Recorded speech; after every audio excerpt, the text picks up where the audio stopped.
Hey guys, what's up? Welcome back to the YouTube channel. Uh, Getting some more parts in slowly. McLeod clutch ships on the 10th, so far they say.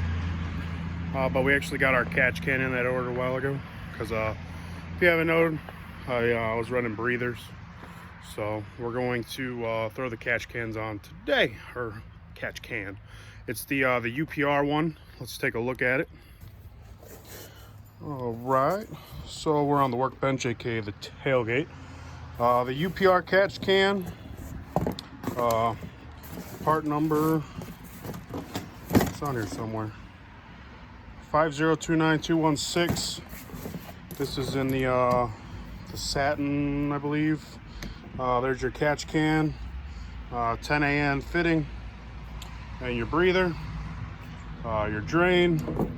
And then it comes with a nice 5/8 10, I think it's the same as 10 AN hose for your stock connectors, or your stock PCV connections, your fitting. Comes with the instructions, which we're not going to use. And then you get a sweet UPR sticker, and you get the spacers and the bolt. So if we come to the car, it actually mounts up right here, or on the other side right there. So we're gonna see if we can get it to squeeze in about right here, and then we'll get rid of these breathers. These just twist off, you can remove them. There's a check ball in them, you can hear that. We're gonna hollow out the check ball and run it without the check ball because we don't have any vacuum to it. It's vented to the atmosphere, so we're gonna get the check balls out. So let's get to work.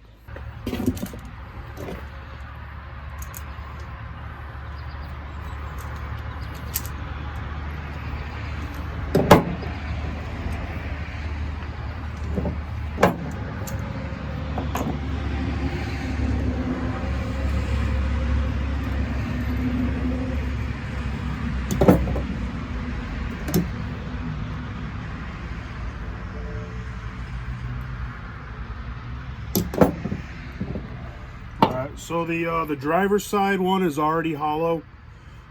I don't know if you can see that really well. And then the passenger side has the check valve. I actually mixed them up, and I had this on the driver's side, or the passenger side. Wait, I think it was right. I don't know what I'm saying. But anyway, we're gonna take our little tool, so the pick, and I believe you, oh, there we go. All right, yeah, literally just pop out this little retainer. The check valve will come off, and all right, I guess I don't know if we'll be able to hollow it all the way out. We'll try.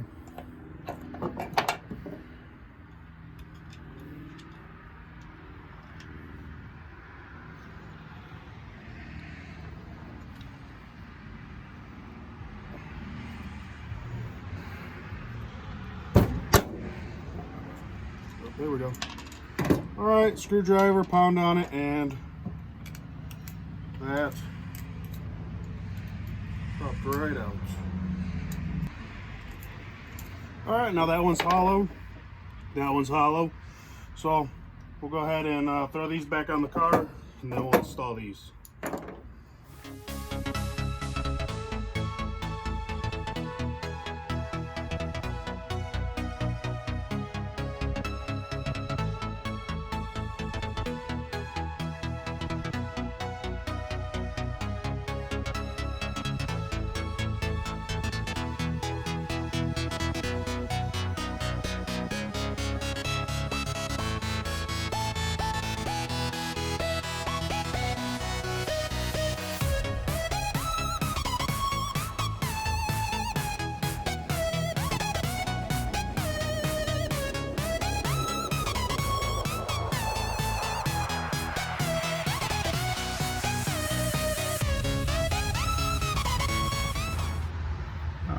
So it kind of sits on the valve. Kind of sits on the valve cover.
Alright, so there you have it. It's installed in there. Just got to tighten down that AN fitting. But you can see it sits kind of right on the valve cover a little bit. I don't think there's anything we can do about that. But yeah, runs there, tees off into this fitting. I have it ran around through all that mess, and then into this fitting, and yeah, it's installed. No more oil on the engine bay. Didn't have too many problems with that, but I did have some residual oil getting over on some poles. So that's it. Pretty simple. Very easy install, definitely worth the money. It was like 150 bucks, I believe, if you order it right through UPR. And yeah, shouldn't have any issues with any oil getting everywhere. So hopefully this helped you. Hopefully this helps you decide which one to get. I originally ordered one that was going to mount right here. It's kind of why I got the guards, but ended up seeing that one. And there's been a couple guys who have the top mount that use it, so I knew it would fit without any modification. So that's the one we went with. But yeah, remember to like, comment, and subscribe, and I will see you guys in the next video.